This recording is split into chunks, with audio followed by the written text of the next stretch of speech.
¿Alguna vez has utilizado la Biblia para demostrar algo que la Biblia en realidad no dice? Detente. Piensa. Sé honesto.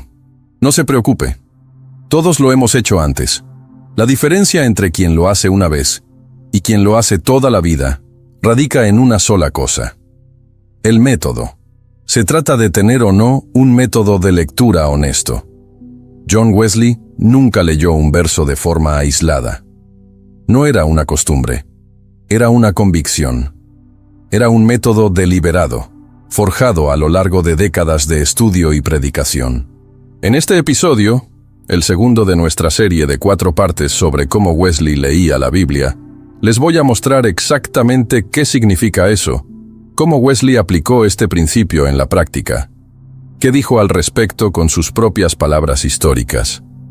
¿Por qué leer versículos de forma aislada es uno de los problemas espirituales más serios y menos discutidos de nuestro tiempo?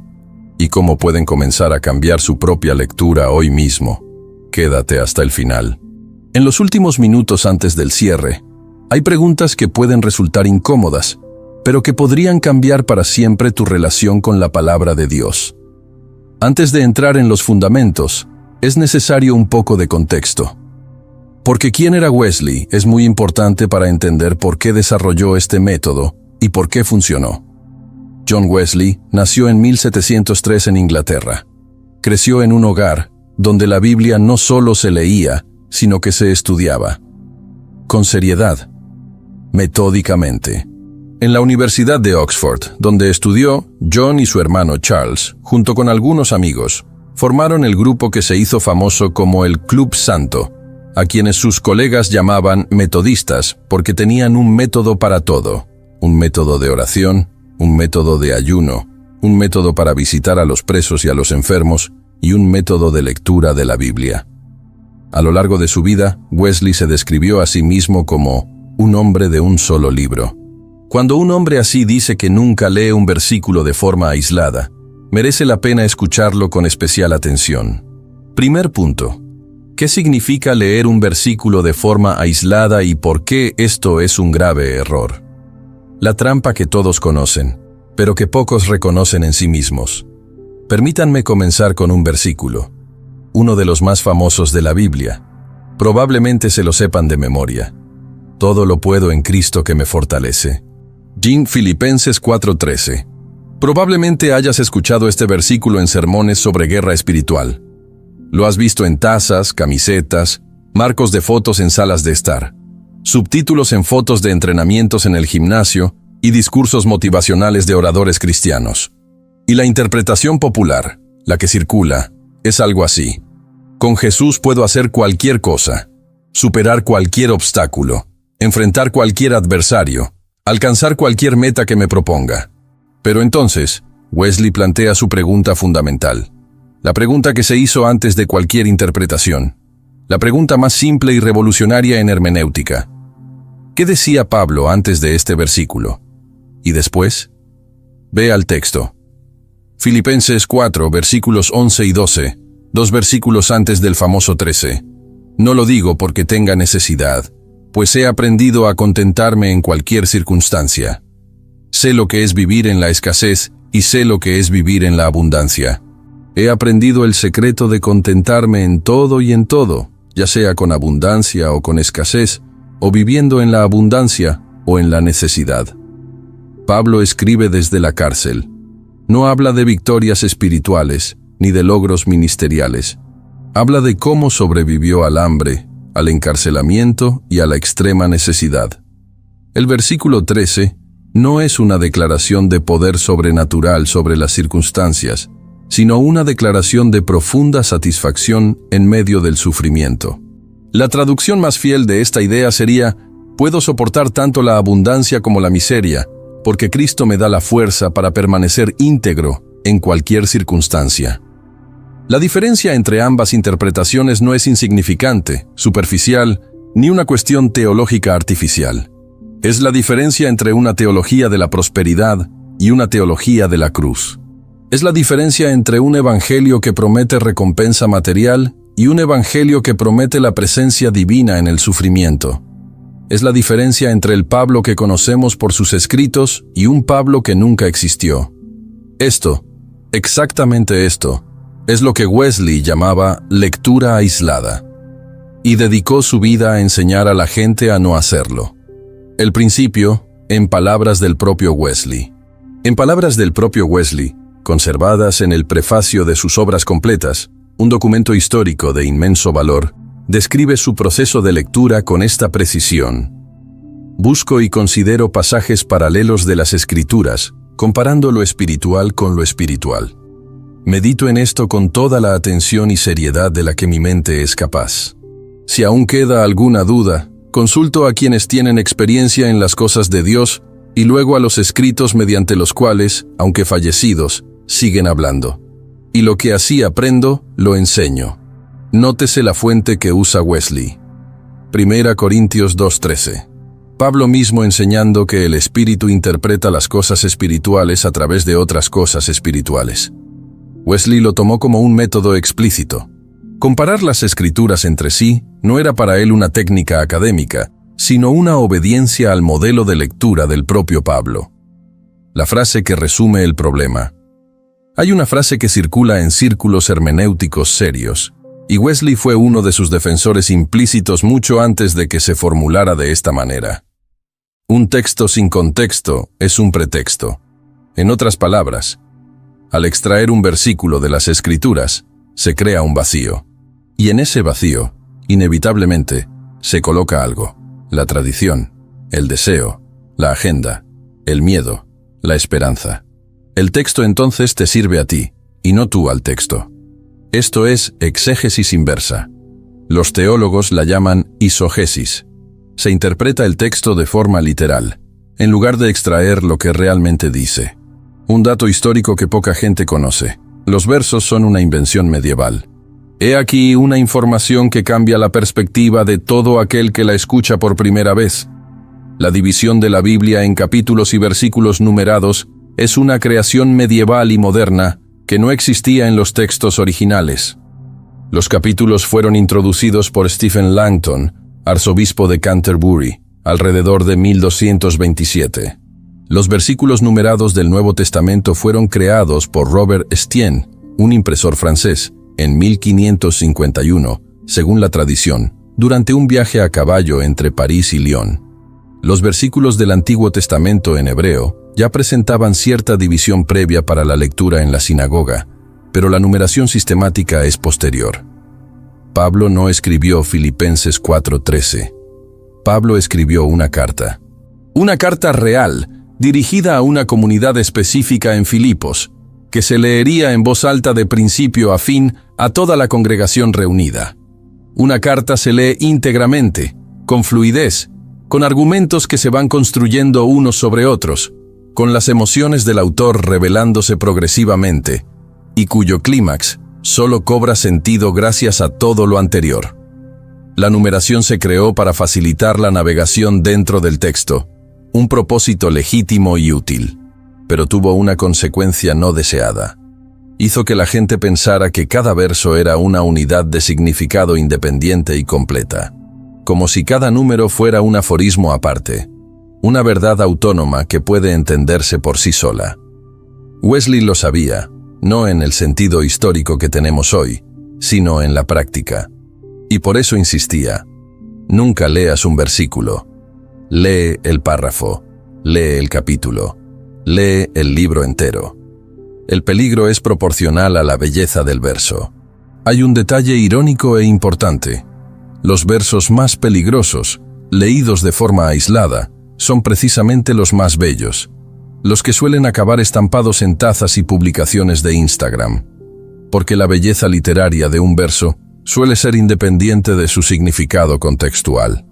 Una frase puede ser poéticamente impactante y teológicamente peligrosa si se la desvincula del argumento en el que se inserta.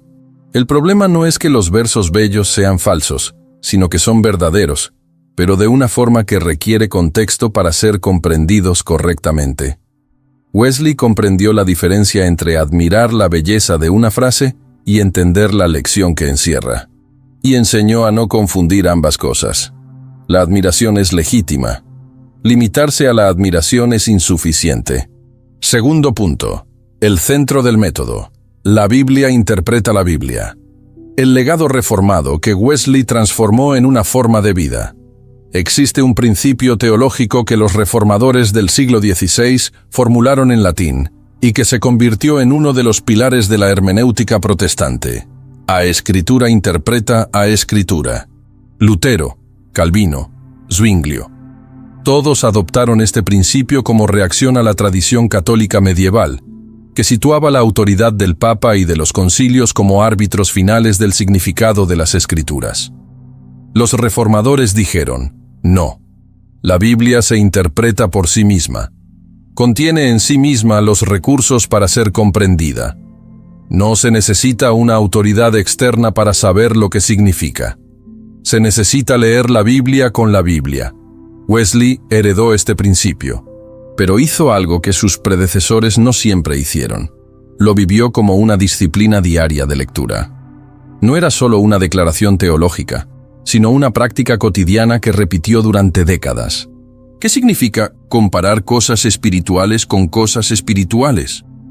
La expresión que Wesley usa en el prefacio, comparando cosas espirituales con cosas espirituales, proviene de 1 Corintios 2:13, donde Pablo escribe, «De esto también hablamos, no con palabras enseñadas por sabiduría humana, sino con las que enseña el Espíritu, comparando cosas espirituales con cosas espirituales». En la práctica, para Wesley, esto significaba, cuando encuentras un versículo con una palabra o idea importante, no te conformas con ese único texto. Te preguntas, ¿dónde más usa la Biblia esta palabra, esta imagen, este concepto? ¿Qué añaden otros pasajes? ¿Qué corrigen? ¿Qué completan? ¿Dónde aparece por primera vez? ¿Cómo se desarrolla a lo largo de los libros? Esto presupone un conocimiento profundo de la Biblia en su conjunto, lo cual explica por qué Wesley la leía tanto. No se pueden comparar pasajes si no se conocen. La profundidad de la comparación es directamente proporcional a la cantidad de lectura previa. Quienes leen poco, comparan poco. Quienes leen mucho, comparan mucho. Y quienes comparan mucho, comprenden mucho más. Jesús como el mayor exponente de este principio. El modelo que siguió Wesley no era meramente teórico. Era Jesús mismo. En el camino a Emaús, como se relata en Lucas 24:27, el texto dice que Jesús, aún sin ser reconocido por los 2 discípulos, empezando por Moisés y todos los profetas, les explicó lo que se decía de él en todas las Escrituras.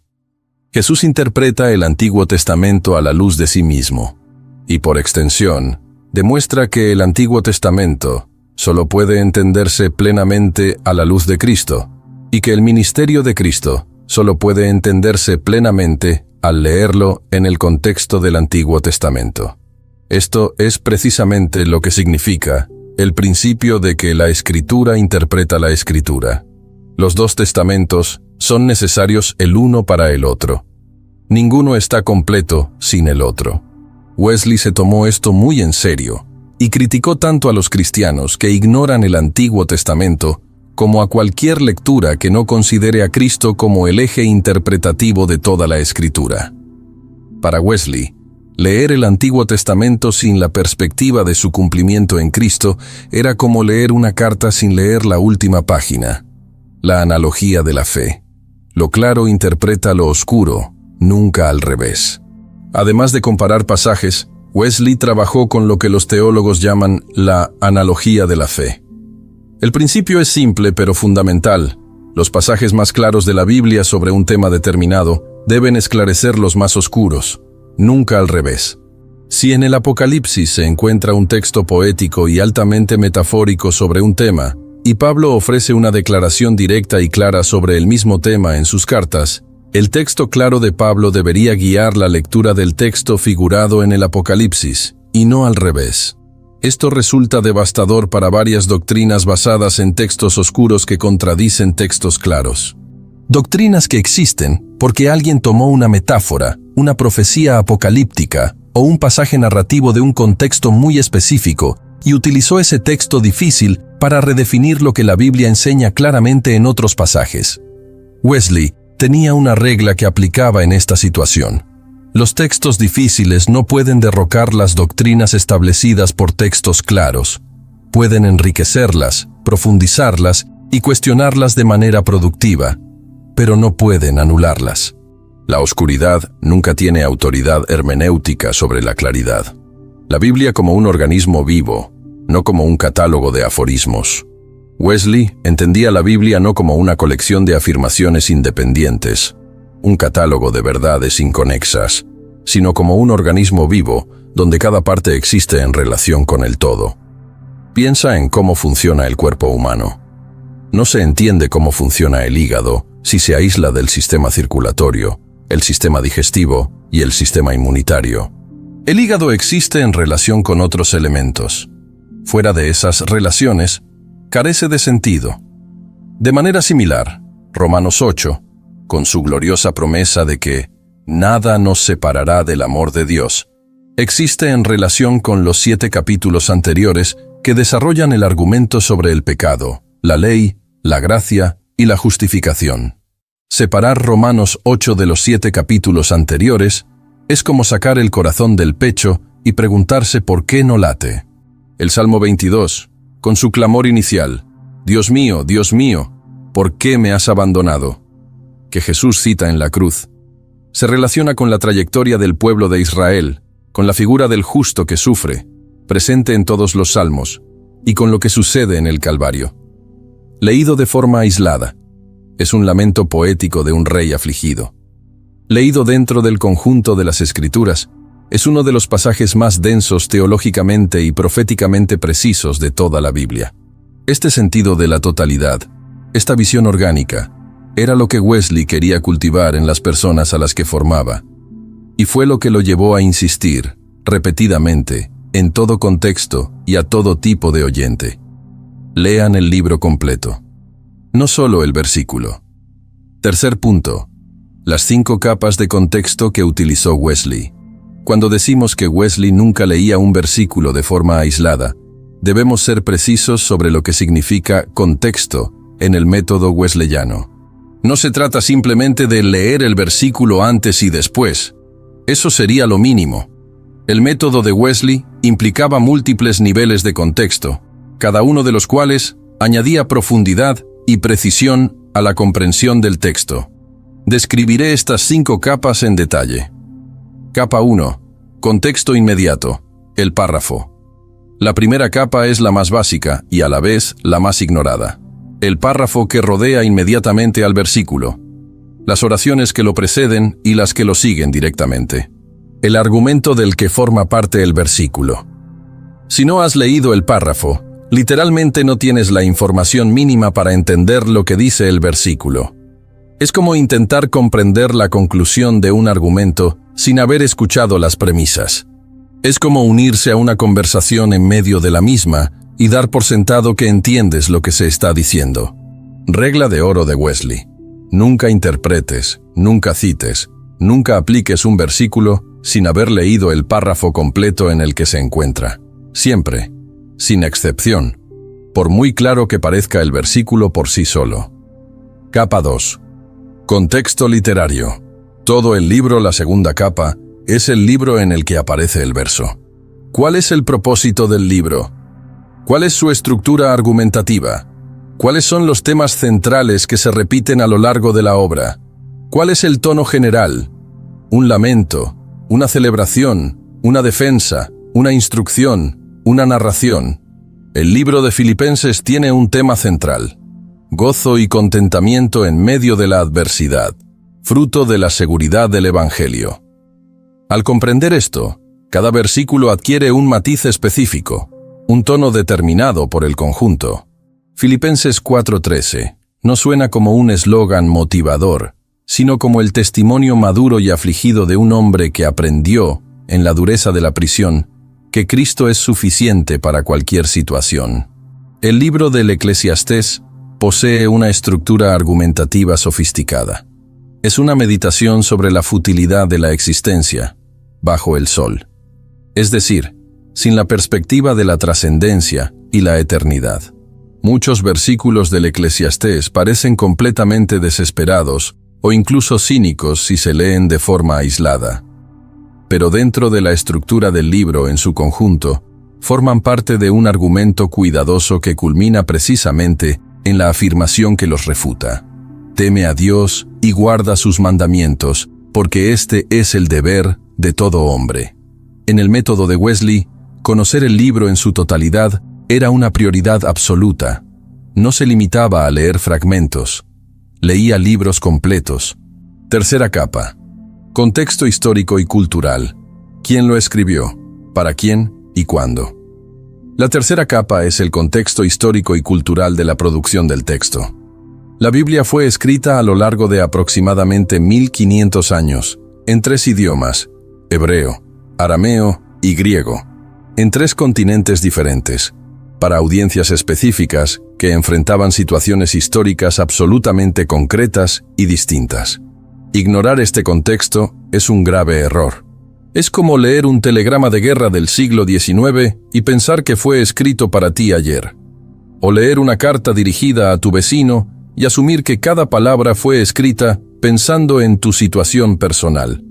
Wesley aprendió hebreo y griego precisamente para poder acceder a este contexto directamente, sin depender únicamente de traducciones.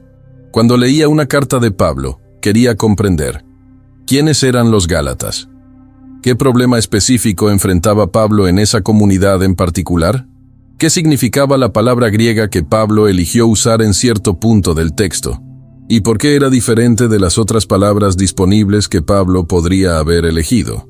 Esto no significa que la Biblia se refiriera únicamente a su contexto histórico original. Significa que necesitas comprender lo que decía entonces, y a las personas que se encontraban en esa situación, para poder entender correctamente lo que dice aquí, y lo que te dice a ti hoy. Capa 4. Contexto canónico. La Biblia completa como una unidad. La cuarta capa es el contexto de toda la Escritura, lo que los teólogos denominan contexto canónico. Un versículo debe leerse no solo dentro de su párrafo, ni solo dentro de su libro, sino dentro de toda la Biblia como una unidad narrativa y teológica. Wesley fue categórico en este punto. El Antiguo y el Nuevo Testamento conforman un solo relato, una sola historia de redención. Las promesas del Antiguo se cumplen en el Nuevo. Los símbolos y prefiguraciones del Antiguo se realizan plenamente en el Nuevo. El Nuevo Testamento no es una religión diferente, sino la continuación y el cumplimiento del mismo relato que comenzó en el Génesis. Por lo tanto, Wesley criticó con igual firmeza 2 extremos. Criticó la interpretación cristiana que descarta el Antiguo Testamento como irrelevante o superado por el Nuevo Pacto.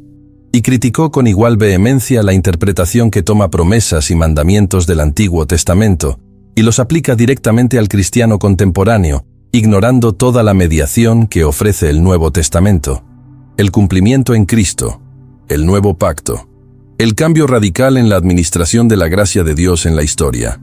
Capa 5. Contexto de la tradición eclesial. 2000 años de lectura. La quinta capa es la más sorprendente para muchos lectores evangélicos. La tradición interpretativa de la Iglesia a lo largo de 2000 años de historia. Wesley fue claro. La tradición no tiene la misma autoridad que las Escrituras. La Biblia es la norma que establece el estándar para todas las demás normas, como dicen los teólogos. Pero la tradición no puede simplemente ignorarse ni descartarse como irrelevante. Cuando 2000 años de creyentes inteligentes y piadosos, de culturas completamente diferentes y contextos históricos radicalmente distintos, llegan a la misma comprensión de un pasaje, y usted, leyéndolo solo hoy, llega a una interpretación completamente diferente a la de todos ellos. Eso debería ser una gran señal de alarma. Wesley escribió que cuando le quedaba alguna duda tras comparar las Escrituras y meditar en el texto, consultaba a aquellos con experiencia en las cosas de Dios, los más maduros en la fe, los más experimentados en la vida espiritual, y luego a los escritos mediante los cuales, aunque muertos, aún hablan. Se refería a los padres de la Iglesia, Agustín de Hipona, Juan Crisóstomo, Clemente de Alejandría e Ireneo de León. Intérpretes antiguos, cuyas interpretaciones fueron contrastadas y validadas por la historia de la Iglesia a lo largo de siglos de experiencia real. Utilizar la tradición como verificador de tus interpretaciones no es debilidad intelectual, no es falta de fe en las Escrituras, es sabiduría histórica. Es reconocer que formas parte de una comunidad interpretativa más amplia y antigua que tú. Cuarto punto. 4 versos famosos transformados por el contexto. Ahora es momento de ver algunos ejemplos concretos. Voy a tomar 4 versículos que probablemente conozcan, que circulan ampliamente en el evangelicalismo brasileño, y mostrarles cómo se transforman por completo al leerlos utilizando el método de Wesley. Ejemplo 1. No juzguéis, para que no seáis juzgados. Mateo 7:1. Lectura popular independiente. Jesús prohibió cualquier forma de juicio moral o espiritual. Si criticas el comportamiento de alguien o dices que algo es pecado, estás desobedeciendo a Jesús. Este versículo se usa a menudo para concluir conversaciones sobre la responsabilidad dentro de la comunidad cristiana. Lectura contextual. Método de Wesley. El capítulo 7 de Mateo se encuentra dentro del Sermón del Monte, que comienza en el capítulo 5. A lo largo de este sermón, Jesús aborda las hipocresías religiosas, comportamientos que externamente parecen piadosos pero que internamente ocultan corrupción y autojustificación. El versículo 1 de Mateo 7 inicia una reflexión sobre la hipocresía específica de juzgar a los demás según las propias faltas, utilizando un criterio que uno no aplica a sí mismo. Los siguientes versículos, 7, 2, 5, son explícitos. Quita primero la viga de tu propio ojo antes de sacar la paja del ojo de tu hermano. El problema no es juzgar, sino juzgar hipócritamente. Juzgar sin juzgarse a uno mismo. El versículo 6 del mismo capítulo dice: No deis lo santo a los perros, ni echéis vuestras perlas delante de los cerdos. Esto presupone cierto grado de discernimiento activo sobre las personas y las situaciones, lo cual, por definición, es juzgar. Compárese con Juan 7:24, donde Jesús mismo ordena: No juzguéis por las apariencias, sino juzgad con justo juicio. Compárese con 1 Corintios 5, donde Pablo da instrucciones explícitas a la comunidad cristiana para que ejerza juicio sobre el pecado en medio de ellos, e incluso critica a los corintios por no hacerlo. Compárese con Gálatas 6:1, donde Pablo ordena restaurar al hermano que ha caído en alguna transgresión, lo cual presupone identificar la transgresión. La prohibición en Mateo 7:1 es específica. Prohíbe la hipocresía al juzgar. No prohíbe ningún tipo de discernimiento moral. Pero leída de forma aislada, se convierte en una excusa para no rendir cuentas, lo cual es precisamente lo contrario de lo que Jesús enseñaba. Ejemplo 2. Dios es amor. 1 Juan 4:8. Lectura popular aislada. Dios es amor puro, incondicional e ilimitado. Por lo tanto, no puede castigar a nadie, no puede sentir justa ira contra el pecado, ni rechazar a nadie. El juicio divino es incompatible con un Dios de amor. Lectura contextual. Método de Wesley. El versículo 8 de 1 Juan 4 dice que Dios es amor. El versículo 18 del mismo capítulo dice: El amor perfecto echa fuera el temor, porque el temor implica tormento. Por lo tanto, el que teme no ha sido perfeccionado en el amor. La misma epístola, en los capítulos anteriores, habla de guardar los mandamientos de Cristo como evidencia de que verdaderamente amamos a Dios. 1 Juan 2:3-5, de no amar al mundo ni las cosas del mundo. 2:15, de la clara distinción entre hijos de Dios e hijos del diablo revelada por el comportamiento concreto. 3:10, de la necesidad de discernir los espíritus. 4:1. El amor del que habla 1 Juan es un amor con una profunda estructura moral. No es indiferencia emocional, no es aprobación incondicional de cualquier comportamiento, no es ausencia de exigencias morales. Es un amor que transforma, que exige, que produce santidad. Compárese con Hebreos 12:29. Nuestro Dios es fuego consumidor. Compárese con Romanos 1:18. porque la ira de Dios se revela desde el cielo contra toda impiedad e injusticia de los hombres.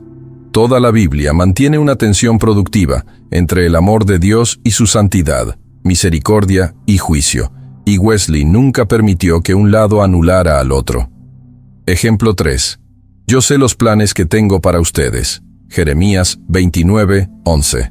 Lectura popular independiente. Dios tiene un plan personal de prosperidad, salud, éxito y una familia feliz para cada cristiano.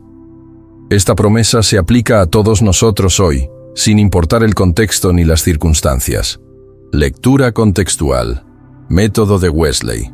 Esta promesa fue hecha específicamente al pueblo de Israel durante el exilio babilónico, uno de los momentos más traumáticos y humillantes de la historia de Israel. El capítulo 29 comienza con una carta que el profeta Jeremías envía a los exiliados en Babilonia. Los versículos 4-7 son impactantes, en contraste con el uso popular del versículo 11. Dios ordena a los exiliados que construyan casas, planten huertos, casen a sus hijos y busquen el bien de la ciudad donde fueron llevados cautivos, porque permanecerán en cautiverio durante 70 años. Antes de que exista alguna esperanza de regreso, hay 70 años de exilio que deben vivirse con fidelidad. El plan de Dios mencionado en el versículo 11 es el plan para la restauración nacional de Israel después de esos 70 años. Es la promesa de que el exilio no es permanente, que Dios no ha abandonado a su pueblo, que hay un futuro más allá del cautiverio. Cuando uno se acerca sinceramente a un cristiano hoy en día, lo que encuentra no es la promesa de una prosperidad material fácil, sino la promesa de que Dios actúa con propósito incluso en los momentos de mayor sufrimiento y aparente abandono. Esta es una promesa mucho más rica, mucho más profunda y mucho más útil en el sufrimiento real que la versión popularizada. Ejemplo 4. Todo me está permitido. 1 Corintios 6:12 y 10:23. Lectura popular aislada.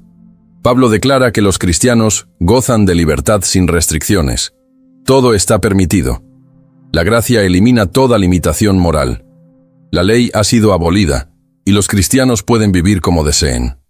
Lectura contextual. Método de Wesley. Esta es una de las trampas más sofisticadas y trascendentales de todo el Nuevo Testamento. Pablo cita un lema que los corintios usaban para justificar ciertas conductas, incluyendo las visitas a prostitutas, mencionadas explícitamente en el contexto inmediato del capítulo 6. Pablo cita su lema e inmediatamente lo corrige. Todo me es lícito, pero no todo conviene. Todo me es lícito, pero no me dejaré dominar por nada. Y en 10:23, todo me es lícito, pero no todo es provechoso. Pablo no enseña una libertad sin restricciones. Pablo refuta a quienes usaban ese argumento para justificar el pecado. Interpretar todo me está permitido como una enseñanza positiva de Pablo es leer el argumento que él combate como si fuera el que defiende. Uno de los errores hermenéuticos más básicos y devastadores que existen, y que se agrava cuando el versículo se lee sin el contexto del párrafo. Quinto punto. El método de 6 pasos. ¿Cómo lo aplicó Wesley Lea en la práctica?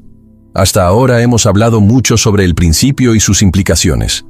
Pasemos ahora al método práctico. ¿Cómo leía Wesley? Basándonos en sus escritos, prólogos, sermones, diarios y cartas, es posible reconstruir un proceso de 6 pasos que siguió sistemáticamente a lo largo de su ministerio. Paso 1. Oración inicial. Reconocer la dependencia. Wesley jamás abría las Escrituras sin antes orar.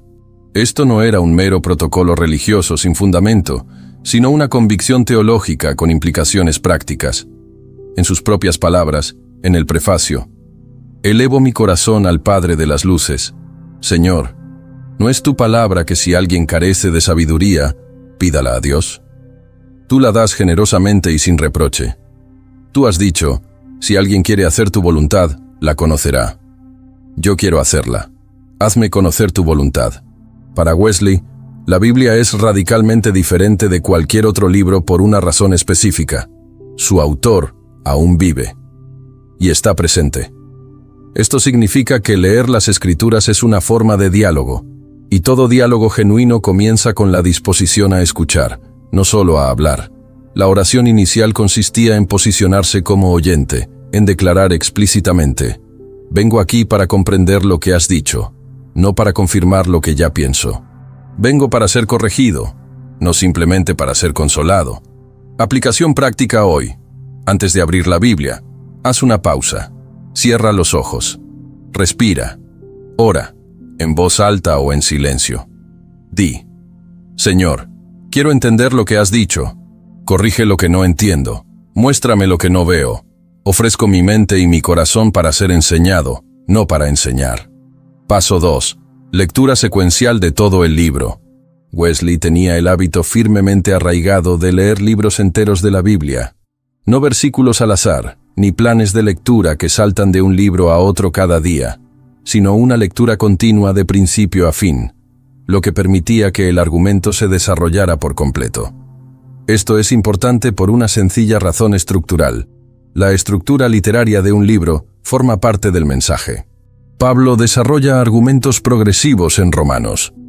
El clímax del capítulo 8 tiene la fuerza que tiene precisamente porque se han leído los 7 capítulos anteriores, que profundizan en el diagnóstico del problema humano. Mateo organiza la enseñanza de Jesús en 5 grandes bloques discursivos. Comprender esta estructura cambia la manera de leer cada uno de los discursos que la componen. Aplicación práctica. Hoy, elija un libro de la Biblia. Corto o largo, no importa, pero comience con uno corto si aún no tiene este hábito. Filipenses y Santiago tienen 4 y 5 capítulos respectivamente. Puede leerlos en 25 a 30 minutos. Léalos de principio a fin, sin detenerse, sin saltarse partes, sin ir a otro lugar. Luego, léalo de nuevo al día siguiente. Familiarícese con el libro antes de estudiar los versículos. Paso 3. Comparación con pasajes paralelos. Después de leer el libro, Wesley buscaba pasajes paralelos, otros textos de la Biblia que trataran el mismo tema, utilizaran la misma palabra clave, desarrollaran el mismo argumento o respondieran a la misma pregunta. La idea central es que ningún versículo de la Biblia existe de forma aislada. Cada idea teológicamente importante aparece en múltiples lugares, desde múltiples perspectivas y en diversos géneros literarios.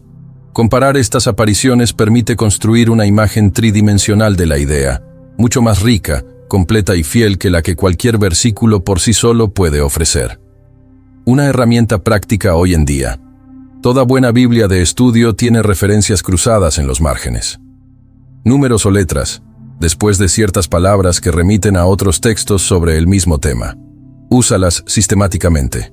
Cuando leas un versículo que te parezca importante, consulta las referencias. Ve a cada una. Lee no solo el versículo indicado, sino también el párrafo completo que lo rodea. Paso 4. Meditación profunda y prolongada. Wesley no era simplemente un erudito frío y sistemático. Era profundamente devoto, en la mejor tradición pietista anglicana. Tras comparar pasajes, meditaba. Con toda la atención y seriedad de las que mi mente es capaz, según sus propias palabras del prefacio. La meditación bíblica en el sentido wesleyano no consiste en vaciar la mente. Es exactamente lo contrario. Se trata de llenarla con el texto. Se trata de reflexionar sobre él, como en la metáfora bíblica del animal que mastica su comida varias veces, extrayéndole todo lo que contiene. Se trata de volver al texto. Se trata de dejar que actúe con el tiempo. Se trata de permitir que el texto se aplique a diferentes aspectos de tu experiencia, tu vida emocional, tus relaciones, tus miedos, tus esperanzas, tus heridas, tu historia. Aplicación práctica hoy. Después de leer un pasaje, cierra tu Biblia y reflexiona en silencio sobre el texto durante al menos 5 minutos. Deja que las preguntas surjan de forma natural. Permite que el texto hable por sí mismo sin forzar ninguna interpretación.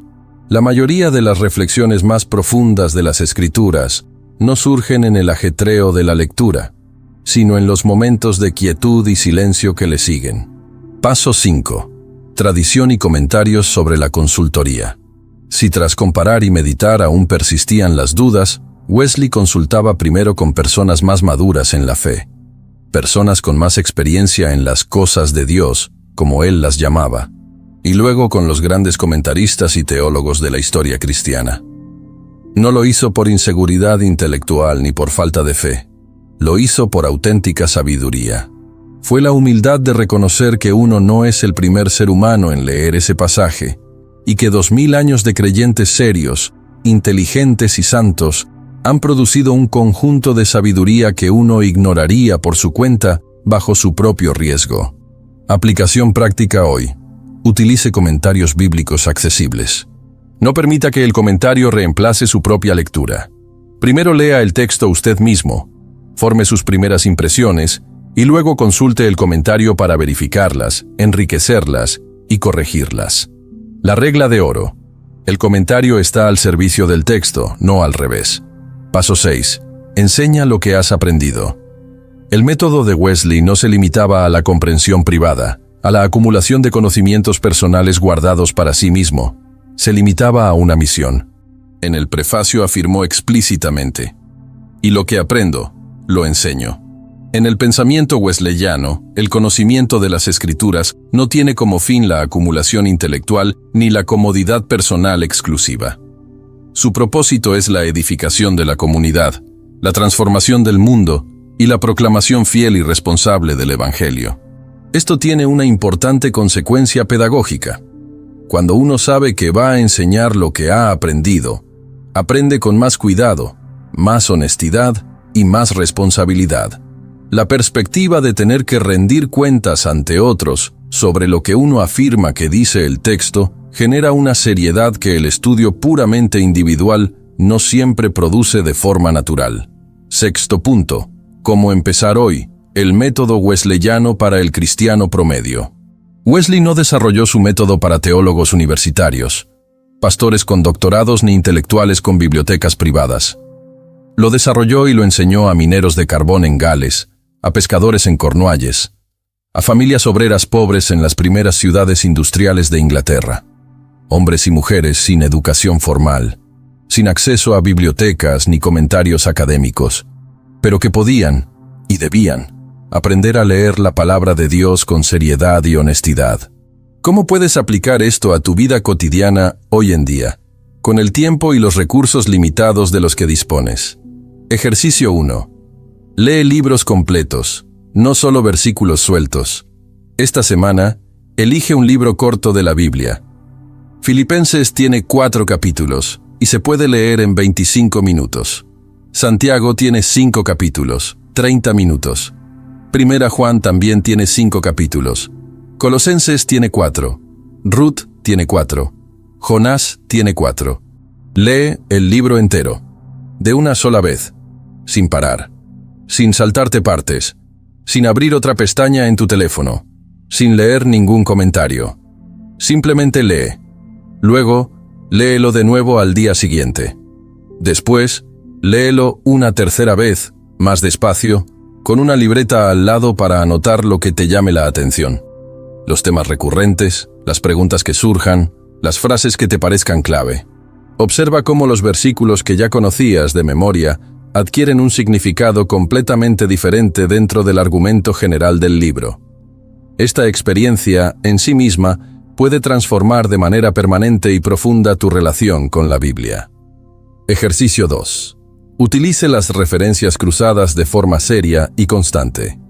Cada Biblia de estudio tiene referencias cruzadas en los márgenes o notas al pie.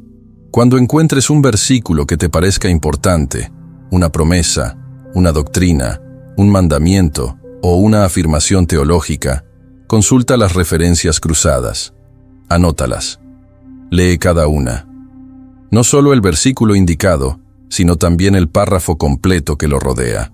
Comenzarás a comprender cómo la Biblia dialoga consigo misma, cómo Pablo cita los Salmos sin identificarlos explícitamente, cómo los Salmos anticipan lo que los profetas desarrollarán, cómo el Apocalipsis está impregnado de imágenes y lenguaje del Antiguo Testamento. Las Escrituras son un entramado intrincado, no una colección de fragmentos inconexos. Ejercicio 3. Haga la pregunta contextual antes que cualquier otra. Acostúmbrate deliberadamente a hacerte una pregunta específica antes que cualquier otra cuando abras la Biblia. ¿Qué significado tenía este texto para quien lo escribió y para quien lo recibió originalmente? ¿Quién es el autor? ¿Para quién escribe? ¿En qué contexto histórico? ¿Qué problema aborda? ¿Qué entenderían al escuchar estas palabras? Solo después de responder a esa pregunta, aunque sea de forma incompleta, aunque necesites ayuda para responderla, tendrás una base honesta para formular la segunda pregunta. ¿Qué me dice este texto, aquí, ahora, en mi situación? Hacer la segunda pregunta sin haber hecho la primera conduce a la especulación. Hacer ambas preguntas juntas, en el orden correcto, produce una interpretación genuina. Práctica 4. Utilice un buen comentario bíblico con regularidad. No hace falta ser teólogo, haber asistido a un seminario ni tener dinero para usar un comentario. Existen recursos accesibles, escritos para el lector promedio, no especializado, que explican el contexto histórico, el significado de las palabras en los idiomas originales, la estructura del argumento y los temas más debatidos en cada texto. El propio Wesley escribió comentarios sobre toda la Biblia, y la Biblia de Estudio de John Wesley, traducida al portugués y publicada por la Sociedad Bíblica Brasileña en colaboración con el Centro de Estudios Wesleyanos, contiene aproximadamente 19.000 notas originales del propio Wesley, fruto de décadas de estudio y predicación. Es un recurso concreto, histórico y accesible para cualquier lector. Práctica 5. Leer en una comunidad intencional. Wesley nunca concibió la lectura de la Biblia como una actividad puramente individual y privada. Sus famosos grupos de clase, las células del metodismo primitivo que reunían a entre 10 y 12 personas, eran espacios habituales para la lectura colectiva, el cuestionamiento mutuo, la reflexión compartida y la rendición de cuentas recíproca. Cuando lees la Biblia con otras personas, las malas interpretaciones suelen identificarse y cuestionarse de forma natural. Alguien en la sala tendrá una perspectiva diferente a la tuya. Alguien hará la pregunta que no se te había ocurrido. Alguien reconocerá que el versículo que usas para justificar cierta práctica no dice exactamente lo que crees que dice. La comunidad de lectores constituye un freno natural y orgánico al subjetivismo individual y al error de interpretación. Práctica 6. Obedece lo que ya está claro antes de debatir lo que parece oscuro. Esta es quizás la más wesleyana de todas las prácticas, y la que tiene el impacto más inmediato y profundo en la vida espiritual concreta. La Biblia contiene pasajes absolutamente claros. Claridad absoluta. Sin ambigüedad hermenéutica. Ama a tu prójimo como a ti mismo. Perdona como has sido perdonado. No mientas. Cuida de los pobres y vulnerables. Sé fiel en tu matrimonio. No guardes rencor. Confiesa tus pecados. Busca primero el reino de Dios. Humíllate ante el Señor. No se necesita una hermenéutica sofisticada para comprender estos mandamientos. Son claros. El problema para muchos cristianos no es que la Biblia sea demasiado oscura para ser obedecida, sino que es demasiado clara. La obediencia es demasiado costosa y resulta demasiado fácil encontrar alguna ambigüedad interpretativa que justifique la desobediencia. Wesley tenía una frase corta y demoledora que se ha convertido en una de las más memorables de los inicios del metodismo. Una luz suficiente para dar el siguiente paso es luz suficiente. Ya tienes la luz para el siguiente paso. Tómala. Y a medida que obedeces lo que es claro, la comprensión de lo que aún parece oscuro tiende a profundizarse naturalmente, porque la obediencia abre los ojos que la desobediencia cierra. Antes de concluir, quiero dejarles algunas preguntas. No son preguntas que deban responder aquí y ahora, para mí. Son preguntas para que las tengan presentes durante la semana, durante el mes, la próxima vez que abran la Biblia, la próxima vez que escuchen un sermón. Primera pregunta: ¿cuándo fue la última vez que leíste un libro completo de la Biblia, de principio a fin, sin saltarte ninguna parte, sin pasar a otros libros, sin limitarte a leer los versículos que subrayaste la última vez? Ni un versículo, ni un capítulo, un libro entero, en orden cronológico, que permite que el argumento se desarrolle por completo ante ti. Si tienes problemas para recordar cosas, probablemente lees la Biblia como un catálogo de versículos.